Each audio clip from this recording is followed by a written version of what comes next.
100% రుణమాఫీ అయిందని ఫోజులు కొట్టిన సీఎం రేవంత్ రెడ్డికి చిత్తశుద్ధి ఉంటే వెంటనే పెట్లవెల్లి రైతుల గోడు తీర్చాలని కేటీఆర్ డిమాండ్ చేశారు.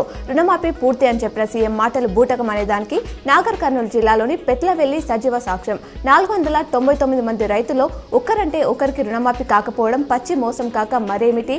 వీరికి రుణమాఫీ ఎందుకు కాలేదో సీఎం సమాధానం చెప్పాలని ట్వీట్ చేశారు. నిజామాబాద్ జిల్లాలోని ఎస్ఆర్ఎస్పీ ప్రాజెక్టుకు ఎగువ నుంచి వరద నీరు వస్తుండటంతో మంగళవారం ఉదయం ప్రాజెక్టు 5 వరద గేట్లను ఓపెన్ చేసి 42,517 క్యూసెక్ల నీటిని దిగువకు వదులుతున్నారు. ఎగువ నుంచి ప్రాజెక్టుకు ఇన్ఫ్లోగా అదే మొత్తంలో క్యూసెక్ల నీరు వస్తుంది.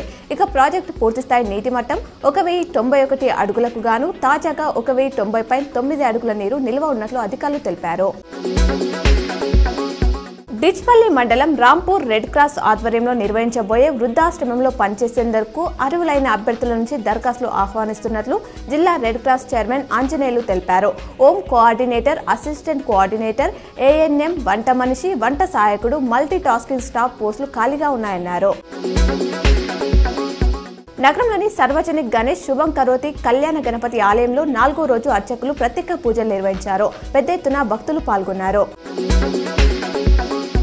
మహారాష్ట్రలోని పాలజ్ కర్ర గణేష్ మందిరంలో 4 రోజు పూజ, ఆరతి కార్యక్రమాలు విశేష భక్తజనం మధ్య జరిగాయి. వేల్పూర్ మండల కేంద్రంలో చాకలి ఐలమ్మ 40వ వర్ధంతి శివగౌరి రజక యూత్ ఆధ్వర్యంలో ఘనంగా నిర్వహించారు. భారీ వర్షాలు, వరదలతో నష్టపోయిన జిల్లాలో రేపు కేంద్ర బృందం పర్యటించనుందని కేంద్ర మంత్రి కిషన్ రెడ్డి తెలిపారు. నేషనల్ డిజాస్టర్ మేనేజ్మెంట్ అథారిటీ సలహాదారు, కేంద్ర హోంశాఖ జాయింట్ సెక్రటరీ నేతృత్వంలోని 6 సభ్యుల బృందం ఖమ్మం, మహబూబాబాద్ సహా వరద ప్రభావిత ప్రాంతాల్లో నష్టాన్ని అంచనా వేస్తుందన్నారు. నిజామాబాద్ జిల్లా ప్రజలకు నూతన రేషన్ కార్డులు మంజూరు చేసేందుకు ప్రభుత్వం కసరత్తులు చేస్తోంది. ఈ నెల 15 నుంచి నిర్వహించే ప్రజాపాలనలో దరఖాస్తులు స్వీకరించనున్నారు.